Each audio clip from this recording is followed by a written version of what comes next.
하루의 시작을 주님과 함께 1월 15일 매일 성경 큐티를 시작하도록 하겠습니다. 오늘 함께 읽을 성경은 누가복음 6장 1절에서 11절까지입니다. 우리의 몸과 마음, 뜻을 다해서 함께 읽도록 하겠습니다.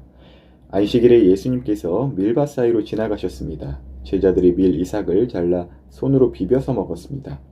그러자 몇몇 바리새파 사람들이 말했습니다. 어찌하여 당신들은 안식일에 해서는 안 되는 일을 합니까? 예수님께서 그들에게 대답하셨습니다. 너희들은 다윗과 그 부하들이 굶주렸을 때 다윗이 한 일을 읽어보지 못했느냐? 다윗은 하나님의 집에 들어가서 제사장들 외에는 그 누구도 먹어서는 안 되는 진설병을 먹고 자기 부하들에게도 주지 않았느냐? 예수님께서 바리새파 사람들에게 말했습니다. 인자는 안식일의 주인이다. 또 다른 안식일에 예수님께서 회당에 가셔서 가르치고 계셨습니다. 거기에 오른손이 오그라든 사람이 있었습니다. 율법학자들과 바리새파 사람들이 예수님께서 안식일에 사람을 고치시는지 보기 위해 살피고 있었습니다. 그들은 예수님을 고소할 거리를 찾으려고 하였습니다. 예수님께서 그들의 생각을 아시고 손이 오그라든 사람에게 말씀하셨습니다. 일어나 앞으로 나오너라. 그러자 그 사람이 일어나 앞으로 나왔습니다. 예수님께서 말씀하셨습니다. 너희에게 묻겠다. 안식일에 선한 일을 하는 것이 옳으냐, 악한 일을 하는 것이 옳으냐? 생명을 살리는 것이 옳으냐, 죽이는 것이 옳으냐? 예수님께서 주위에 있는 사람들을 둘러보신 후 그 사람에게 말씀하셨습니다. 네 손을 내밀어라. 그 사람이 그렇게 하니 그의 손이 회복되었습니다. 그러자 그들은 화가 나서 예수님을 어떻게 처리할까 하고 서로 의논하였습니다. 오늘 본문에서는 안식일에 대한 예수님의 말씀이 나옵니다. 구약 성경에 따라 유대인들은 안식일을 오늘날의 주일로 지켰어요. 하지만 우리는 구약 성경에서 예언된 예수님을 그리스도로 믿고 따르는 제자들이기 때문에 그 예수님을 따르던 제자들과 같이 예수님께서 부활하신 날, 곧 안식일 다음인 첫날에 예배를 드리며 주일로서 지키죠. 참고로 초대교회 당시에는 그 일요일이 쉬는 날이 아니었습니다. 그러니까 우리의 편의대로 그냥 쉬는 날에 모이기 좋으니까 일요일에 모여 예배드리자, 이게 사람끼리 약속한 것이 아니라는 것이에요.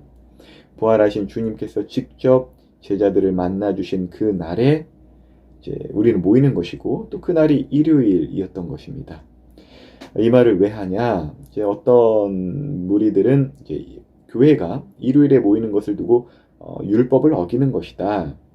안식일 곧 토요일에 모여야 한다고도 하고, 또 반대로 굉장히 진보적인 사람들은 일요일에 일하는 사람들도 요즘엔 많은데 우리가 쉬는 휴일을 따로 정해서 그날을 주일로서 지정하고 이제 그러니까 우리가 모이기 편할 때 모여야 한다면서 이제 아무 때나 이제 모이고자 하는 분들이 있어요.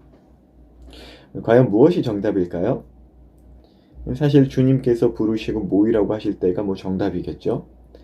그리고 주님께서는 사람마다 환경마다 이끄시는 그 모양이 다르게 이끄실 때가 분명히 있다는 것, 우리는 상상이 아니라 성경을 통해서도 알 수 있습니다. 물론 저는 주님께서 부활하신 그 일요일, 곧 주일로 지정한 일요일에 모이는 것이 저는 정답이라고 생각합니다. 온 교회를 이끄신 그 주님의 역사가 그러했고, 또 대한민국의 환경과 그 대한민국을 이끄신 예수님의 뜻이 그렇다라고 믿기 때문이죠. 다시 말해 안식일을 지키는 문제는 어떤 때, 그러니까 단순히 시간의 문제가 아니라는 것입니다. 이것은 권위의 문제입니다. 요한복음에서는 이제 사마리아 여인, 그러니까 사마리아 사람이 예수님께 장소의 문제를 거론하잖아요. 우리가 예배를 어디서 드려야 합니까? 라고 하면서요.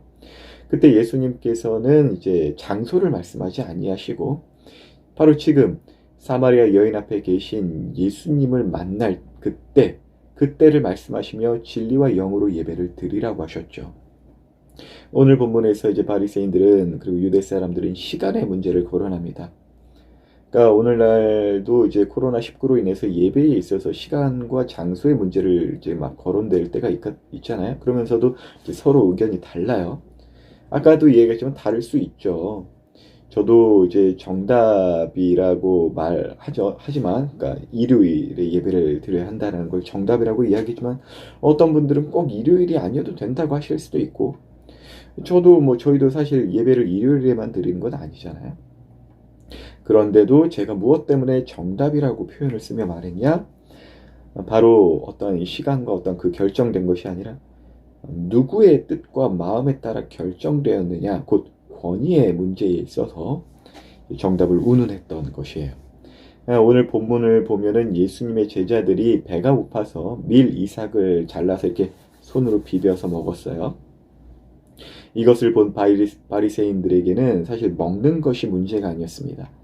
그러니까 표면적으로 보이는 그 일, 그러니까 안식일에는 어떤 추수의 활동을 하면 안 되거든요. 그러니까 이 밀 이삭을 잘라 손으로 비빈 행동이 어떤 노동을 했다. 그리고 예수님이 이제 마음에 너무 안 든 거예요. 뭐 하는 말마다 다 맞는 이야기를 하는데 그냥 왠지 싫은 거 있잖아요. 내 속 다 뒤집어 엎는 것만 같고 막.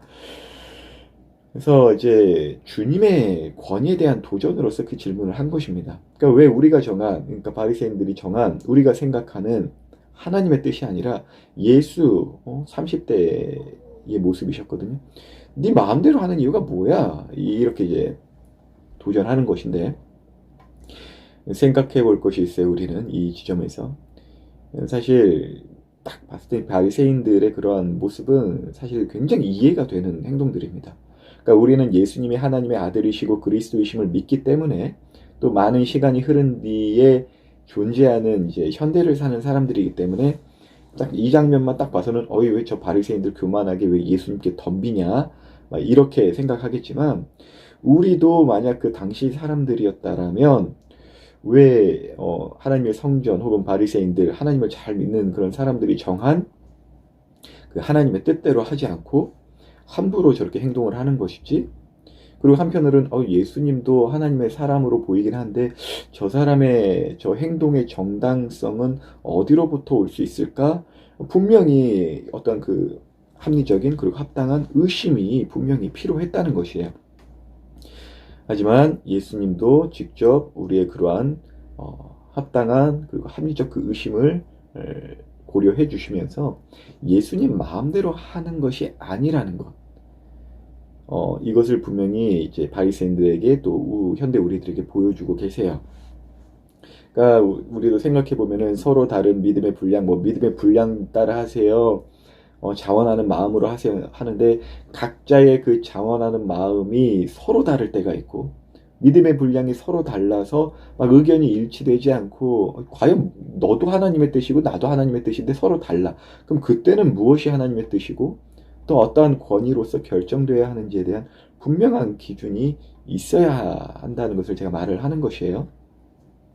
그래서 예수님의 이 이야기를 꺼내신 겁니다. 바로 다윗의 이야기예요.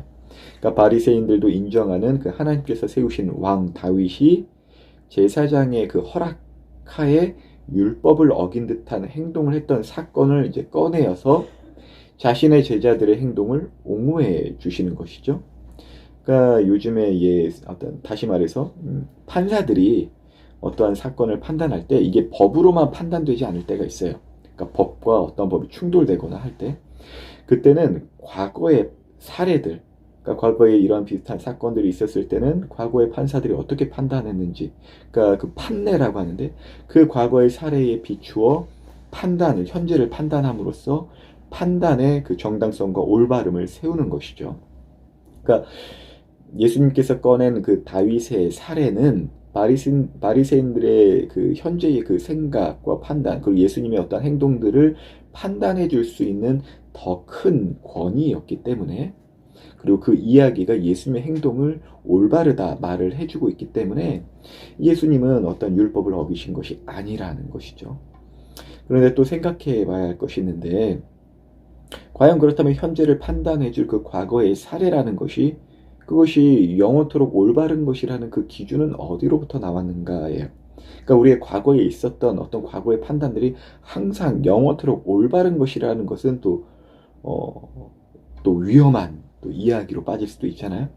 그러니까 법 이야기를 예로 들었으니 법 이야기를 계속하자면 그러한 판단은 최고 상위법인 헌법으로 판단이 되고 그 헌법은 그럼 어떻게 판단되어야 되냐? 그러니까 헌법도 잘못되어 있으면은 헌법도 개정이 돼야 되거든요. 그것은 이제 헌법보다 위에 있는 국민의 정서로 가능합니다. 그러니까 법이 잘못되었다. 법으로서 판단이 안 된다. 그리고 사례로서 법을 판단해 보자. 근데 이것도 어떻게 판단이 옳고 그름이 판단되어지냐? 그거보다 더 상위되는 헌법으로. 그리고 그렇다면 그 헌법은 어떠한 정당성을 가질 수 있냐? 국민의 정서로.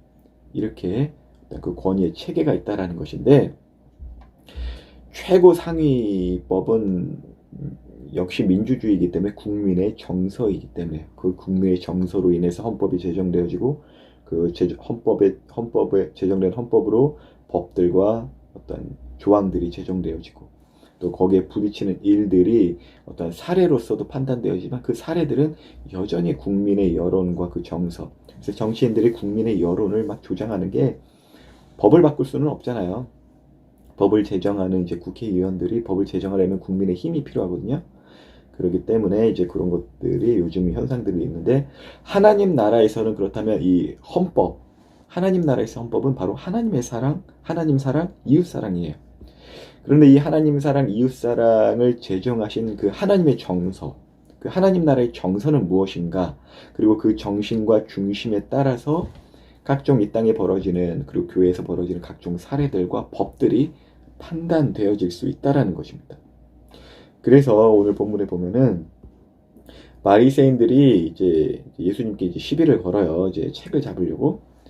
그러니까 왜 안식일에 또 일을 하려고 하냐? 안식일에 일하지 아무것도 하지 말라고 하나님이 말씀하셨는데 왜 환자를 고치려고 하는 그 일을 하려고 하느냐라고 했을 때, 이제 예수님께서는 사례뿐만이 아니라 하나님 나라의 헌법과 정신이 될 만한 질문을 꺼내어 던지시면서, 너희들이 지금 갖고 있는 그 다양한 생각들과 관행들은 고쳐져야 한다.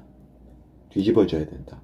이렇게 말씀을 질문으로서 던지시면서 그들의 입을 딱 다물게 하세요. 그리고 그 환자를 즉시로 고치십니다.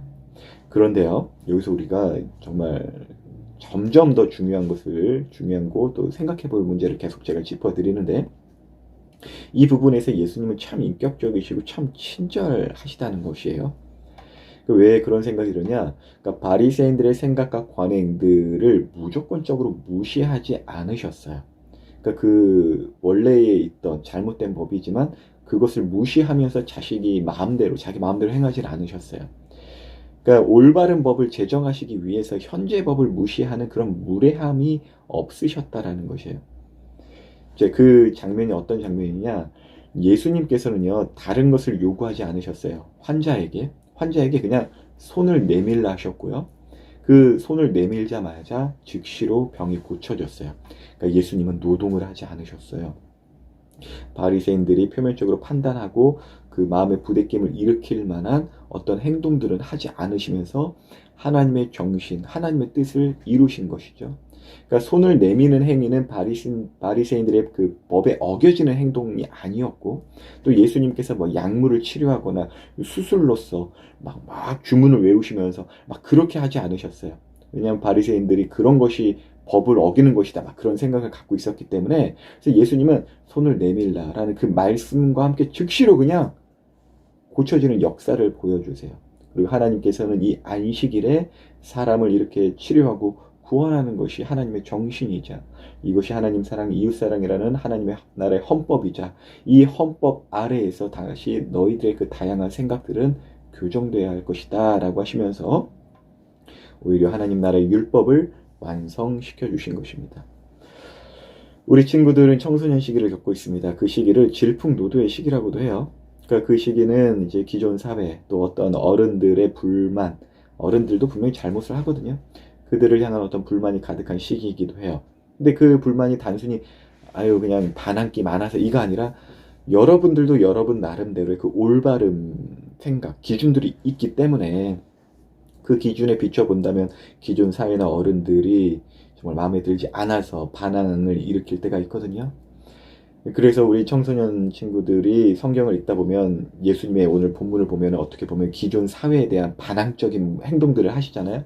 그래서 그 모습들을 이제 촉매로 삼아가지고 마치 내가 예수님처럼 잘못된 것을 바로잡겠다라는 마음으로 어른들과 기존 사이에 반항을 하고 막 전통에 대해서 함부로 비판하고 막 그럴 수도 있을 텐데, 오늘 함께 읽은 본문과 또 예수님의 그 모습, 그리고 그것에 대해서 묵상한 저의 내용을 통해 한번 본다면, 예수님께서 자기 마음대로 막 반항하고 불만을 품고 비판하셨나요? 전혀 그렇게 하지 않으셨습니다. 오히려 잘못되어 보이는 그 규례 속에서 거하시면서, 또 그것을 어기거나 불만을 갖지 아니하시면서 하나님의 뜻을 행하셨죠. 그리고 다시 말해 바리새인들의 그 법을 인정하시면서도 그 법의 오류를 이제 이끌어내어 주셨어요. 그러니까 우리는, 여러분들뿐만 아니라 저도 그러한데, 누구나 기존 사회의 어떤 체계, 전통 속에서 속하여 살 것입니다. 그리고 그것이 마음에 들지 않을 때가 있어요.